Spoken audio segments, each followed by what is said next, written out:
Good morning. Welcome. Pastor Rocky here at Pleasant View. As you can see, if you're familiar with our church, you can hope you're doing well this morning. Hope you're doing all right. Continue to pray for each of you, for each of us through this. We're going to get through it. God is on the throne. God is in control. So, hope you have a great day today. Hope you can appreciate as I go to begin. Just spend some time. I'm going to start here this morning in two places. So as I email this out, for those of you that get the email that way and get the sermon that way, I'm going to be in 1 Kings 16 to 18, particularly the story of Elijah, Ahab, and the Baal prophets, Mount Carmel, as well as 1 Peter 1, specifically verse 16. And tying those two together. So if you want to take a moment to look those things up, so that's where I'm going to be today. I want to start with a question out of that 1 Peter verse. What does it mean to be holy? So as I relate those to that verse to the story of Ahab, Elijah, and the Baal prophets, out of 1 Kings 16 to 18, 1 Peter 1, I want you to consider as the sermon today in light of a few things. So I want a few things rolling around in your mind if I can plant those seeds today. One being amidst the COVID-19, the pandemic, the mess that we're in. Two, asking the question as followers of Jesus, what is my role, my responsibility as a follower of Jesus? What should I be doing? What should I do? And consider as well, mess we're in, what should I be doing? Maybe question number two is the overarching, prevailing question. And third, your life situation. Where you're at in life, the mess we're in, and the overarching question, what is my role, my responsibility? What is do I dare go far enough to say my purpose? I think I do, as a follower of Jesus.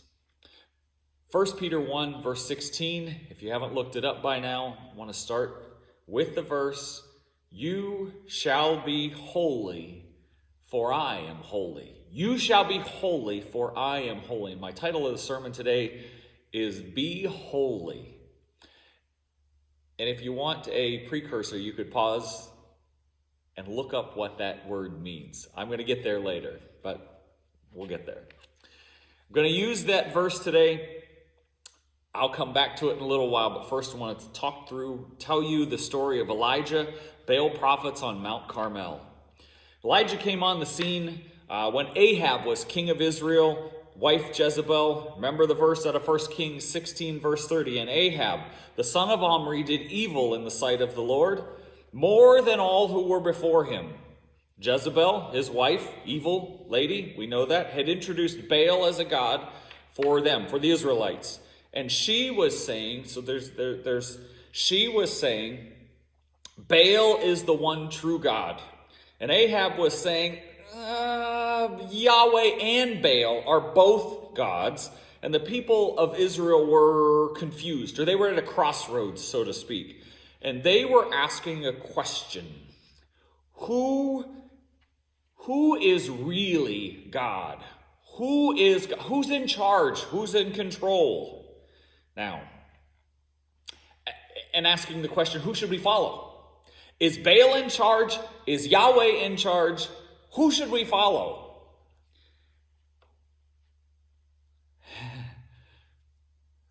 Can you ask those same questions today? Do you see in the culture around you people asking, who's in charge?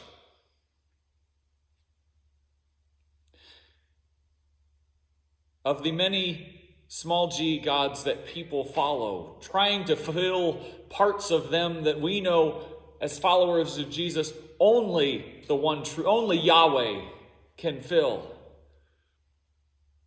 People are asking, who's in charge? Who's in control? Who is God? Of course, we can make that connection to today. And the people of Israel are asking this question, and Elijah enters the scene. Do you know what his name means? Elijah? I would love if we were together worshiping here, I would pause and I would wait till somebody looked up the answer on your smartphone or on your device or whatever. So if you want to do that, to have the own aha moment, pause the video and go ahead and look that up. What does Elijah, his name, mean? And I'll give you a few seconds, but I'm going to keep talking. I'm going to tell you if you don't want to wait. Elijah, his name means, drum roll, Yahweh is God. Or God is Yahweh.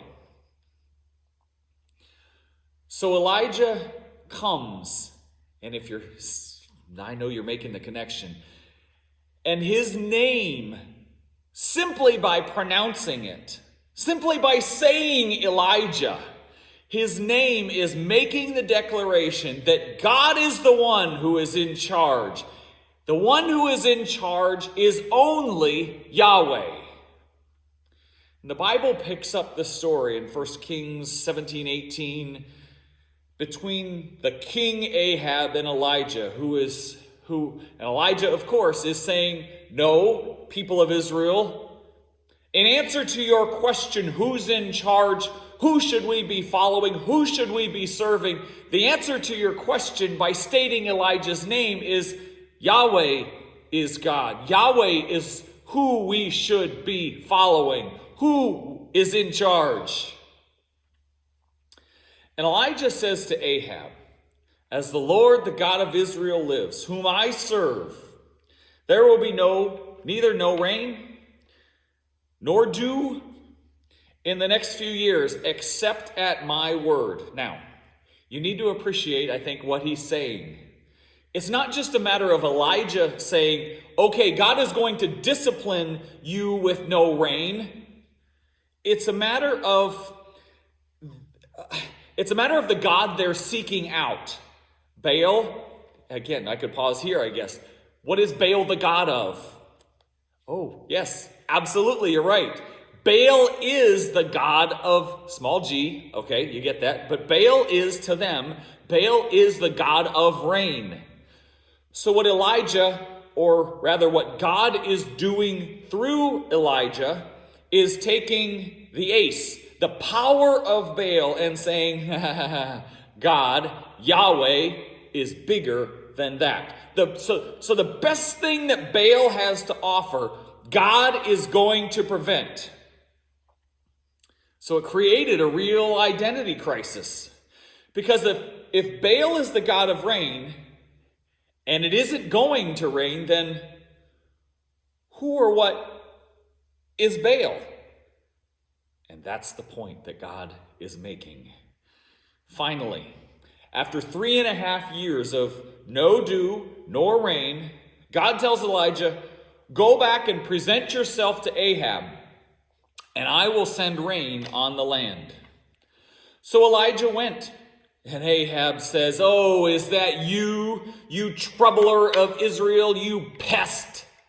And Elijah says, "I have not made trouble for Israel, but you and your father and your father's family has.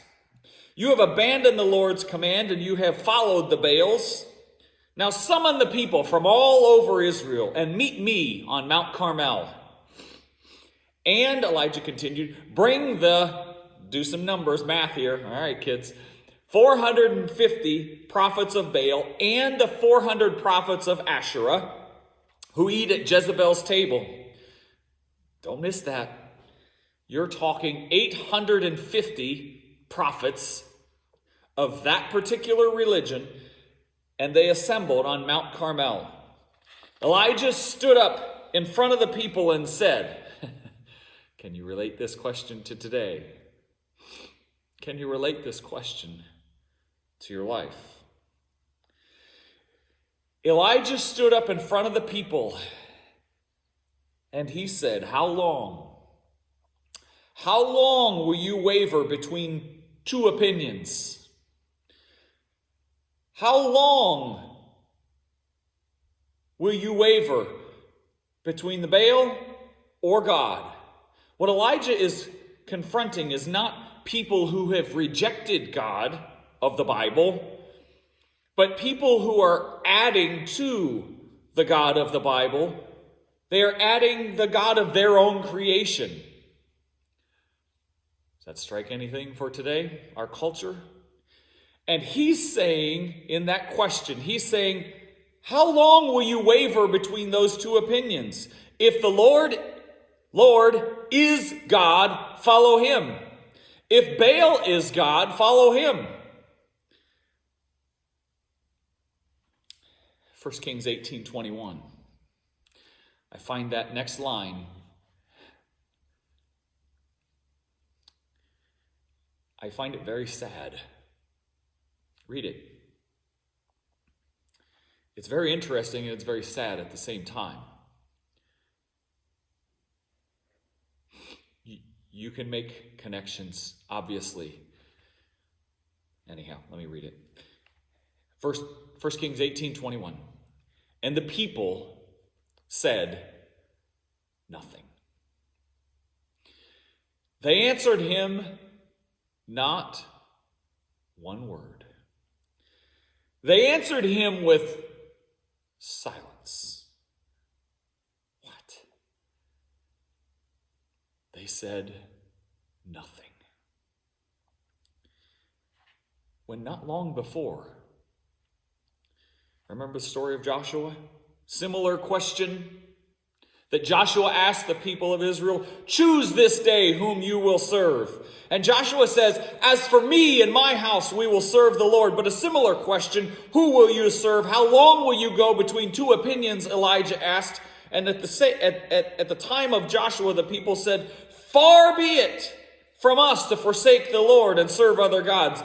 It was God who brought us out of Egypt. It was God who brought us into this land. And they stated clearly, we will serve the Lord because he is our God. No question, no doubt, we will serve God. And Elijah comes along and the very same question. How long?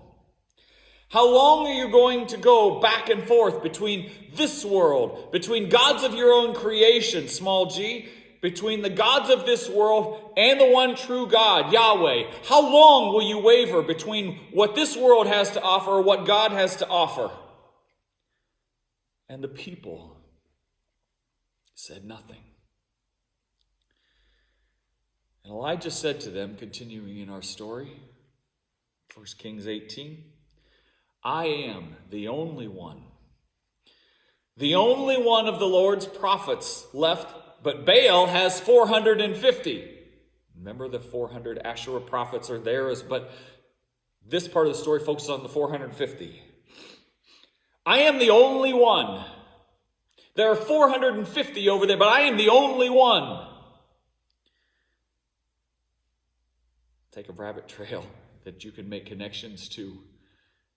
If you're the only one amidst your friends, amidst your family, amidst your culture, amidst your workplace, that's okay. Do what God has called you to do. Speak what God has called you to speak. Be courageous, be strong and courageous. Joshua 1:9 and other places. Do not be terrified, for the Lord your God will be with you wherever you go. Elijah says, get 2 bulls. Let those 450, let them choose one for themselves. Cut it up, put it on the wood, but don't set fire to it. I will prepare the other one and put it on the wood and not set fire to it. And you call on the name of your God, and I will call on the name of the Lord. Did you hear it? Maybe I didn't pause enough. He doesn't say, my God. You call on the name of your God, and I will call on the name of the Lord. He says the Lord. He doesn't say my, he says the Lord. And the God who answers by fire, he is God. And the people said, oh, what you say is good. We like that. Sounds like a fair contest, right? I laugh because we know Yahweh. So Elijah says to the prophets, you go first. You know the story. If you're familiar with the story, you go first. Choose whichever bull you want. You prepare it. Since there are so many of you, you do it first. There's so many of you. You go ahead. Call on the name of your God, but don't light fire to it.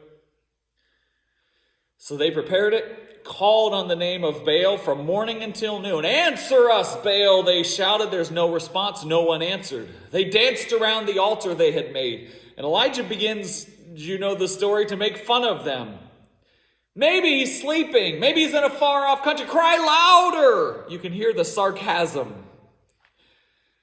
Midday passed. They continue their frantic prophesying, calling out to the god of Baal until the time of the afternoon or evening sacrifice, which was around 3 p.m. You know the story. There was no response. Finally, Elijah said, enough. Come here to me. They came to him. The people gathered around. Did you know what's next? And he repaired the altar of the Lord.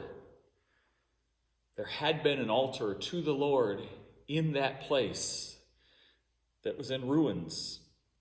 With the stones, he took 12 stones, one for each of the tribes. He rebuilt the altar to the Lord.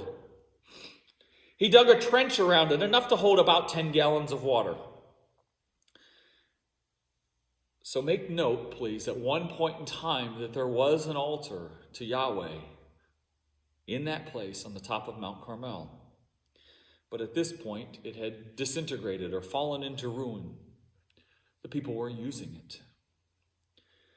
And the point I want to make is what gave Elijah his power through the ending of this story was the fact that Elijah had established a relationship with God that existed. And that accessed him to the power of God, the power of Yahweh. And here's a picture in the story as I want you to consider your personal relationship with Yahweh. Whereas the people, the altar had been broken down.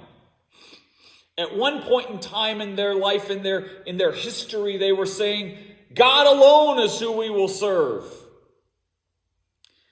And through whatever cultural circumstances, influences that have changed, they're going, well, we don't know who we should serve. Who's in charge? And they've allowed that altar on the top of Mount Carmel as the picture. They've allowed their relationship with God to disintegrate. It's in ruins. For the people, the altar had been broken down, and no longer was there a relationship existing between them and God. And Elijah had that relationship, therefore he was able to access the power of God. So then Elijah, back to our story, he says, get 4 large jars with water. Pour the water on the wood. And again, and again, and they did it. And the water ran down over the bull, over the wood, over the altar, filled the trench. The Bible tells us it was the time of evening sacrifice, about 3 p.m. Elijah stepped forward and said, O Lord, God of Abraham, God of Isaac and Israel, let it be known today that you are God in Israel, that I am your servant, and I have done these things at your command. And then this verse, the next verse, if you're following along. Answer me, O Lord, so these people will know that you are Lord and God, that you, O Lord, are God. That's the heart of the issue. That what Elijah is doing is not simply demonstrating his access to great power, but what Elijah is saying is, it's important to know, through me, he's saying, it's important to know through me, he's saying, it's important to know through me that people know who is God. The idea is this, that God puts people in culture. God puts you in culture. I'll continue, but then God puts people, you, put your name in there, in culture, as a follower of Jesus, as a follower of Yahweh. God puts people in culture to do what God calls them at their time, in their place, so that other people will know who is truly God. God put you in this day and time, exactly in this culture, exactly at your time, in your place, and you can fill in all the blanks, where you live, where you work, where you play, where you shop, for a reason. So that people will know who is truly God because they see it in you and me, but because they see it in us as followers of Jesus, they know who God truly is. And then verse 38 of 1 Kings 18. Come on, put yourself in this situation. It's got to be a bright, sunny day. It hasn't rained in 3.5 years. It hasn't rained in 3.5 years. Now, in my mind, I'm struggling to make connections to the pandemic that we've faced for 8 weeks.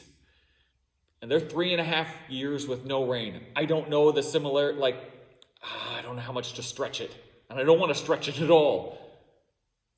But you have to figure they haven't had rain in 3.5 years, so there's got to be some kind of crisis going on. Spiritually, for sure, because Baal is the god of rain, and they're trying to waver between those.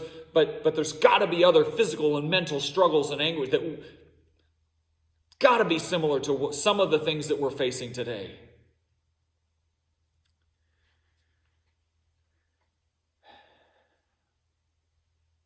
Picture that bright sunny day. Excuse me. It's the time of afternoon sacrifice. It's about 3 p.m. Then the fire of the Lord fell, burned up the sacrifice, burned up the stones, burned up the wood and the soil, the dust, it says, translated the soil. It's gone, and even licked up the water in the trench. I would love to see that happen. And then there's silence. Can you picture it? The 450 prophets. Can you picture? We're not told, but the people of Israel were told to gather there. And there's got to be thousands. The thousands of people that witness God comes down. The fire of the Lord consumed everything that was there. The cow, the wood, the stones, the soil, and licked up the water in the trench. And there's silence. When the people saw this, they fell flat and cried, "The Lord is God. The Lord, He is God." Do you hear it? Yahweh is God. I've got chills. I've got the golden goose. Yahweh is God. Do you recognize what they're saying based on what I said earlier? Elijah! Elijah! They are crying out. God is Yahweh. Yahweh is God. Elijah! I love that connection. Because in a sense, in that moment, to see Elijah in action is to recognize God, is to see God at work. 1 Peter 16, you and I, as followers of Jesus, you shall be holy, we're told, for I am holy. Now, I hinted earlier, holy, what does it mean? What does it mean to be holy? What's the definition of holy? Holy, broken down in Hebrew, means distinct. Yeah, you got it. I'm winding up. You shall be distinct, for I am distinct. You shall be distinct, different, because I am distinct. What is distinct? How can I distinguish myself from today's cultural norms? As a follower of Jesus, as a follower of Yahweh, we're to be different than the world out there, distinct from the world out there. That's what holy means. We shouldn't be acting like everybody else. We should be acting distinct, acting different. You shall be holy. You shall be distinct. The people of Israel, becoming a holy nation, must preserve their distinctness, their differences. They must pursue, they're told, a way of life that's different, that's from the other people around them. Same for you and I as followers of Jesus.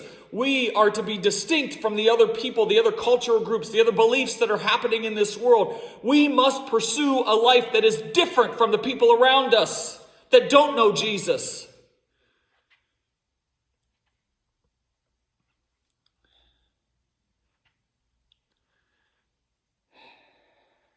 How do I close?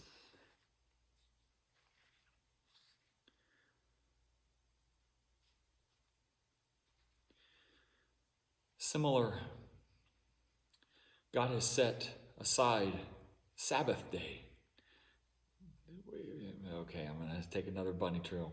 We practice, I know we say Sunday is Sabbath day really means Saturday, but I get it, we observe it on Sunday. That's okay.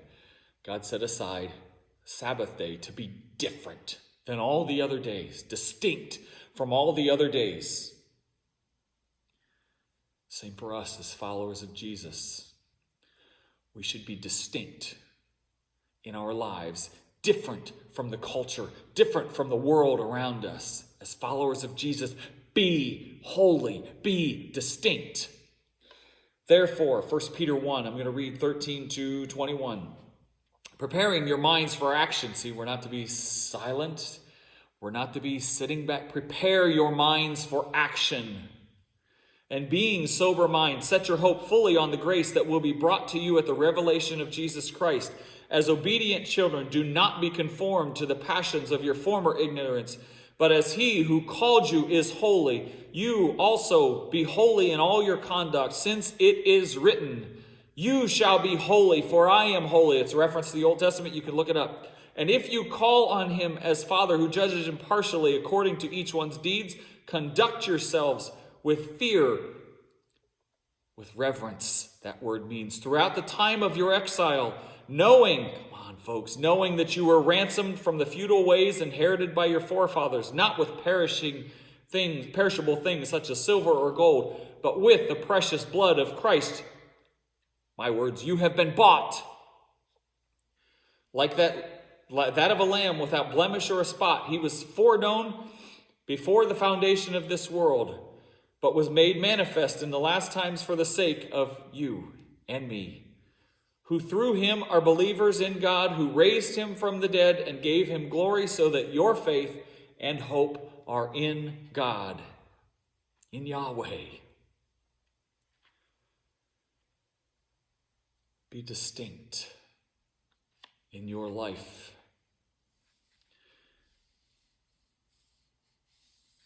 Be holy in your walk.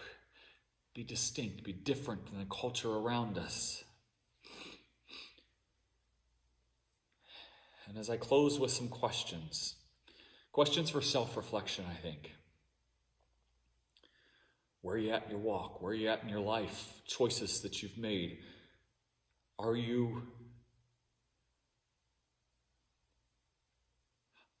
Ask the question again. I don't know where I don't know where you're at. But if you are in that place that the Israelites were, who should we serve? I'm hearing all these things from culture. Who is really in charge? How long? The question then. How long will you waver between two perspectives? How is your relationship? Do you need to rebuild the altar? In your heart, do you need to rebuild the altar to the Lord? And then the challenge, well, that's all a challenge, I suppose, but be distinct. Be distinct in your life.